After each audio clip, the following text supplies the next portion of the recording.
പിതാവിൻ്റെയും പുത്രൻ്റെയും പരിശുദ്ധാത്മാവിൻ്റെയും നാമത്തിൽ തനിക്ക് സ്തുതി. ഞായർ പള്ളിക്കൂടത്തിലെ എൻ്റെ കുഞ്ഞു കൂട്ടുകാർക്ക് ക്രിസ്തുവേശുവിൽ സ്നേഹവന്ദനം. പ്രിയപ്പെട്ട കുഞ്ഞുങ്ങളെ, ഉൽപ്പത്തി പുസ്തകം 6, 7, 8 ഈ 3 അധ്യായങ്ങൾ 2 കാര്യങ്ങൾ പ്രത്യേകമായി നമ്മുടെ ശ്രദ്ധയിൽ കൊണ്ടുവരുന്നു. ഒന്ന്, നോഹ എന്ന ദൈവപുരുഷൻ്റെ ജീവിതം. അദ്ദേഹത്തോടൊപ്പം അദ്ദേഹത്തിൻ്റെ മക്കളും കുടുംബവും, അനുഗ്രഹീതരായ അപ്പനും അമ്മയും മക്കളുമുള്ള ഒരു കുടുംബം. രണ്ടാമത്, ഈ 3 അധ്യായങ്ങളിലായി നോഹയുടെ പെട്ടകം, ദി ആർക്ക് ഓഫ് നോവ എന്ന് ഇംഗ്ലീഷിൽ പറയും, അതേ സംബന്ധിച്ചുള്ള പ്രതിപാദനമാണ് കാണാൻ സാധിക്കുന്നത്. ഇന്ന് നമുക്ക് നോഹയുടെ ജീവിതം സംബന്ധിച്ച്, നോഹ എന്ന വ്യക്തിയെ സംബന്ധിച്ചും അദ്ദേഹത്തിൻ്റെ കുടുംബജീവിതം സംബന്ധിച്ചും ഉള്ള സാക്ഷ്യം എന്തെന്ന്, അതിൽ നിന്ന് നമുക്കെന്ത് പഠിക്കാൻ കഴിയുമെന്ന് പ്രത്യേകമായി നമുക്ക് നോക്കാം. നോഹ, മലയാളത്തിൽ, ഇംഗ്ലീഷിൽ നോഅ, അതിൻ്റെ അർത്ഥം ആശ്വാസം എന്നാണ്, കംഫോർട്ട് എന്നാണ്. നോഹയുടെ ജനനം തന്നെ, നോഹയുടെ ജീവിതം തന്നെ ഒരു വലിയ ആശ്വാസമായിരുന്നു. ഇവിടെ പ്രത്യേകിച്ചും കാണാനാവുന്നത്, നോഹ തീർച്ചയായിട്ടും അദ്ദേഹത്തിൻ്റെ ഭവനത്തിന് ആശ്വാസമായിരുന്നു. എന്നാൽ നോഹയെ സംബന്ധിച്ച് ഉൽപ്പത്തി പുസ്തകം 6-ാം അധ്യായത്തിൽ പറയുമ്പോൾ അത് ദൈവത്തിനും ആശ്വാസമായിരുന്നു എന്ന് പ്രത്യേകം അടിവരയിടുന്നുണ്ട്. എന്താണതിന് കാരണം? നോഹയുടെ കാലഘട്ടത്തിൽ ഭൂമി മുഴുവനും ദുഷ്ടത കൊണ്ട് നിറഞ്ഞു, തിന്മ കൊണ്ട് നിറഞ്ഞു. ആ കാലഘട്ടത്തിൽ ദൈവം സൃഷ്ടിച്ച ഭൂമിയും ദൈവം സൃഷ്ടിച്ച മനുഷ്യനും ഇങ്ങനെ ദുഷ്ടത കൊണ്ട്, തിന്മ കൊണ്ട്, അതിക്രമം കൊണ്ട് നിറഞ്ഞിരിക്കുന്നുവെന്ന് കണ്ടപ്പോൾ ദൈവം ദുഃഖിച്ചു. ആ സന്ദർഭത്തിലാണ് നോഹയുടെ ജനനം. അവിടെ നോഹ ആ വാക്ക് തന്നെ സൂചിപ്പിക്കുന്ന പ്രകാരം ഒരാശ്വാസമായിരുന്നു. നോഹയുടെ കുടുംബത്തിന് ആശ്വാസം, നോഹ ഉൾപ്പെട്ടിരുന്ന ലോകത്തിന് ആശ്വാസം. എല്ലാറ്റിനും ഉപരിയായി ദൈവം ആശ്വസിച്ചു. എന്താണ് അങ്ങനെ ദൈവത്തിന് മോശയെ സംബന്ധിച്ച് പറയുമ്പോൾ ആശ്വാസമായി ഭവിച്ചത് എന്ന് നമ്മൾ പ്രത്യേകമായി ശ്രദ്ധിക്കാം. സകല മനുഷ്യരിലും നോഹ നീതിമാനെന്ന് ദൈവം കണ്ടു. യഹോവയ്ക്ക് അത് കണ്ട് ദൈവം ആശ്വസിച്ചു.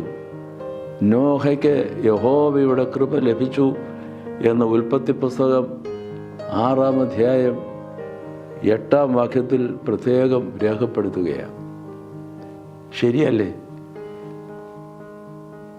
ലോകം മുഴുവനും തിന്മ കൊണ്ട് നിറഞ്ഞിരിക്കുമ്പോൾ വഷളായി പോകരിക്കുന്ന ഒരു സാഹചര്യം ലോകത്തിൽ ഉണ്ടാവുമ്പോൾ ഒരു ദൈവപുരുഷനായി നോഹ ജീവിച്ചപ്പോൾ അത് കുടുംബത്തിന് ആശ്വാസമായി, ലോകത്തിന് അനുഗ്രഹമായി. അവിടെ പ്രത്യേകം രേഖപ്പെടുത്തുകയാണ്, അങ്ങനെ നീതിമാനായി നോഹ ജീവിച്ചതുകൊണ്ട് നോഹയ്ക്ക് ദൈവത്തിൻ്റെ കൃപ ലഭിച്ചു. അതുവഴിയായി ലോകം മുഴുവനും കൃപയുടെ അനുഭവത്തിലേക്ക് വരുന്നതായി നമുക്ക് കാണാൻ സാധിക്കും. ഞാൻ സൂചിപ്പിച്ചതുപോലെ, എന്തുകൊണ്ടാണ് നോഹയ്ക്ക് ദൈവത്തിൻ്റെ കൃപ ലഭിച്ചു എന്ന് രേഖപ്പെടുത്തിയിരിക്കുന്നത്? ഉൽപ്പത്തി പുസ്തകം 6-ാം അധ്യായം 8-ാം വാക്യത്തിലാണ്. നോഹയ്ക്ക് ദൈവത്തിൻ്റെ കൃപ ലഭിച്ചു.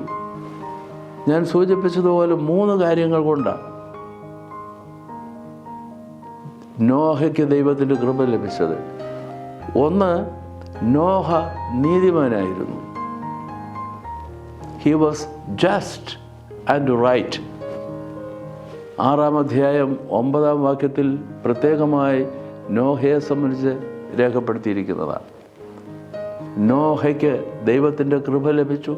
ഒന്നാമത്, അവൻ നീതിമാനായിരുന്നു.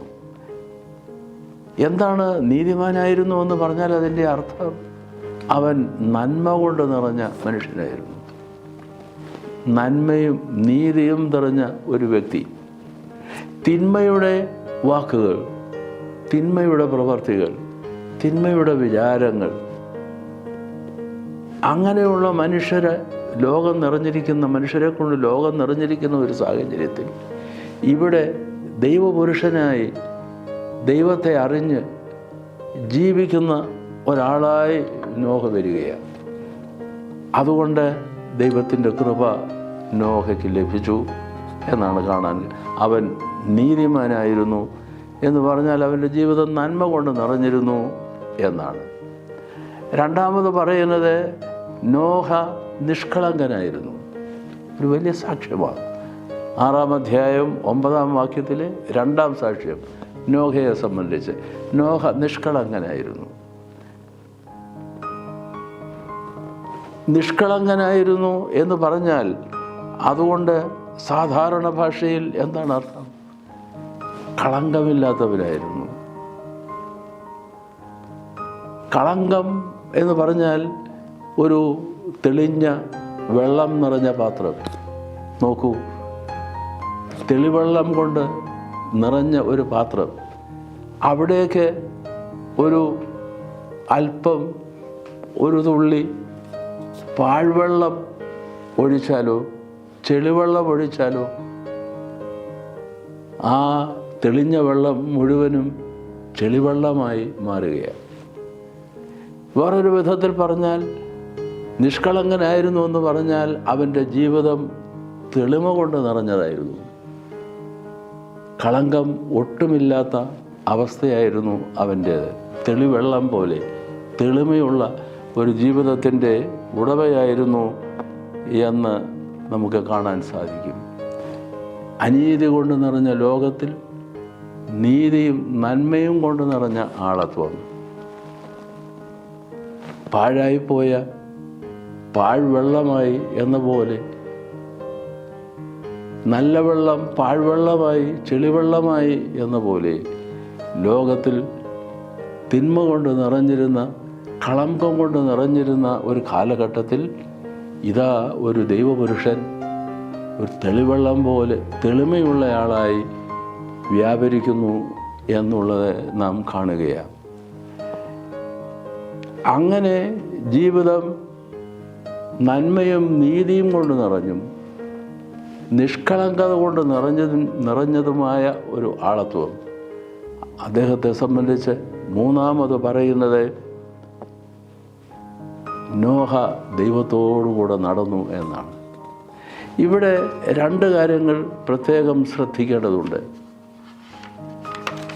നീതിയും നന്മയും കൊണ്ടും നിഷ്കളങ്കത കൊണ്ടും നിറഞ്ഞിരിക്കുന്ന ഒരാളെ സംബന്ധിച്ച് നമുക്ക് ഒരു ഒരു ഒരു ഉപമയിലൂടെ നമുക്ക് പറയാൻ സാധിക്കും, അവൻ നീതിയുടെ വസ്ത്രം ധരിച്ച, ശുഭ്രവസ്ത്രം ധരിച്ച ഒരാളായിരുന്നുവെന്ന്. പുതിയ നിയമത്തിൽ പ്രത്യേകിച്ചും വെളിപാട് ഗ്രന്ഥത്തിൽ സഭയെ സംബന്ധിച്ച് പറയുമ്പോൾ സഭ ഒരു മണവാട്ടി എന്നതുപോലെ ശുഭ്രവസ്ത്രം ധരിച്ചിരിക്കുന്നു. വെളിപാട് പുസ്തകം 19-ാം അധ്യായം 7-8 വാക്യങ്ങളിൽ മണവാളന് വേണ്ടി കാത്തിരിക്കുന്ന സഭ ശുഭ്രവസ്ത്രം ധരിച്ചിരിക്കുന്നു. അതൊരു വിശേഷ വസ്ത്രമാണ്. ആ വിശേഷ വസ്ത്രമാകട്ടെ നീതിപ്രവർത്തികളാണ്, ദൈവമക്കളുടെ നീതിപ്രവർത്തികളാണ് എന്നും അവിടെ ചേർത്ത് പറയുന്നുണ്ട്. ഇവിടെ നമുക്ക് ശ്രദ്ധിക്കുവാനുള്ളത് ഇതൊരു പ്രതീകമാണ്. ഇതൊരു പ്രതീകമാണ്. തെളിമയുള്ള ജീവിതം, നീതിയുള്ള ജീവിതം, നിഷ്കളങ്കമായ ജീവിതം എന്നുള്ളത് പ്രതീകമായി മാറുമ്പോൾ അത് വെളിപാട് പുസ്തകത്തിൽ പറയുന്ന പ്രകാരം വിശുദ്ധിയുടെ വസ്ത്രം ധരിച്ച, ശുഭ്രവസ്ത്രം ധരിച്ച, വെള്ളവസ്ത്രം ധരിച്ച മണവാളനായ ക്രിസ്തുവിനെ കാത്തിരിക്കുന്നത് പോലെയാണ് നമുക്ക് അനുഭവപ്പെടുന്നത്. ഇത് ഒന്നാമത്തെ പ്രതീകമാണ്. അവിടെ നമ്മുടെ സഭയുടെ നിർദ്ദേശം ഓർക്കണം. സഭ പറയുന്നുണ്ടല്ലോ, കുഞ്ഞുങ്ങളെ, ദേവാലയത്തിൽ പ്രാർത്ഥിക്കാൻ പോകുമ്പോൾ, വിശുദ്ധ കുർബാനയ്ക്ക് പോകുമ്പോൾ നിങ്ങൾ വെള്ളവസ്ത്രം ധരിച്ചിരിക്കണം. എന്തുകൊണ്ട്?